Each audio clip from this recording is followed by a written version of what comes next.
My name is Valentina Ndolo. I am a PhD student at the University of Cambridge studying veterinary medicine. And my current research is trying to develop maps that show areas across Uganda that could be at risk of anthrax.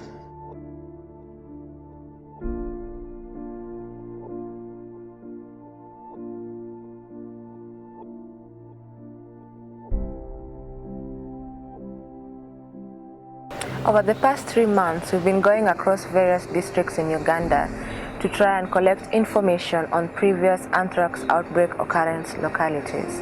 And what we're going to do with this is to design a mathematical model that you can use to predict anthrax occurrence and persistence across Uganda.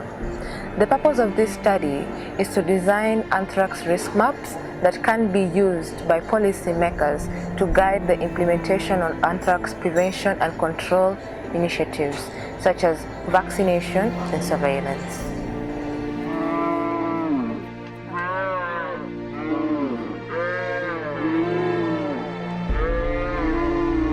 Yeah, thank you so much. My name's Dr. Willie Nguma.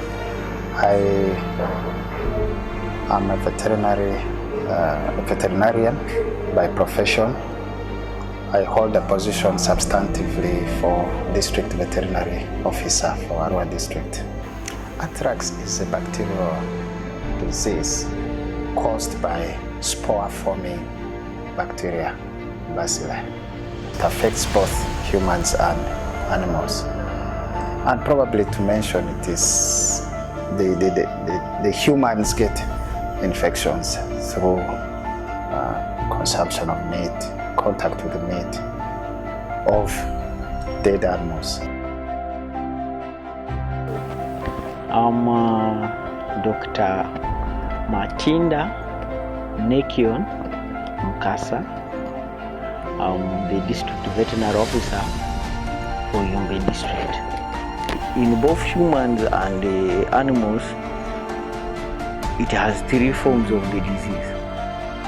There is the cutaneous form, which usually affects the skin, and then the gastrointestinal form, which is presented through diarrhea, and then the pulmonary form. Currently, over 1.8 billion people and 1.1 billion livestock live in anthrax risk areas. And one of the problems also is that the most predominant form of anthrax that manifests in human beings is the cutaneous form, and this is not very lethal. But the problem is that some of the meat that is contaminated ends up in marketplaces sold to people. And what happens is the other different form of anthrax, which is digestive, which happens when someone consumes the meat, is far more dangerous than the cutaneous form. And if enough sensitization is not done and awareness is not created on how dangerous this pathogen is, this problem could actually eventually lead to increased number of human deaths over time. Anthrax can be prevented and controlled, and some of the control measures that are currently in place include burying the carcass after spraying it with the necessary chemicals.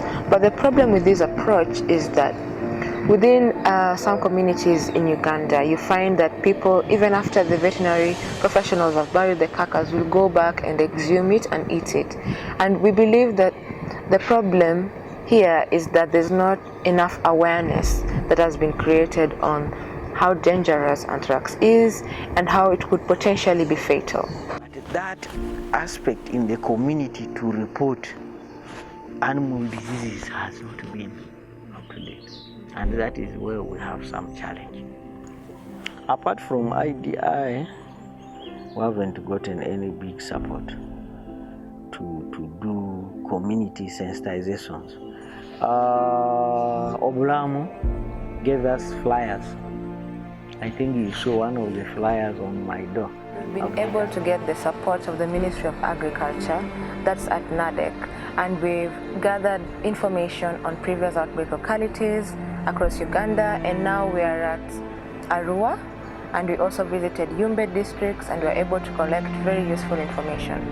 We're doing this study in collaboration with the Centers for Disease Control under the Bacterial Special Pathogens branch, and we hope that this collaboration will give us the technical support we need to design absolutely great models that can be used to predict anthrax. How many people and animals have to die before we really do something about this disease? The thing is, we can do something about it, and these interventions are in place. So the only thing we need is more interest, more support, and more efforts such as vaccination, sensitization, and I believe we can get rid of this disease.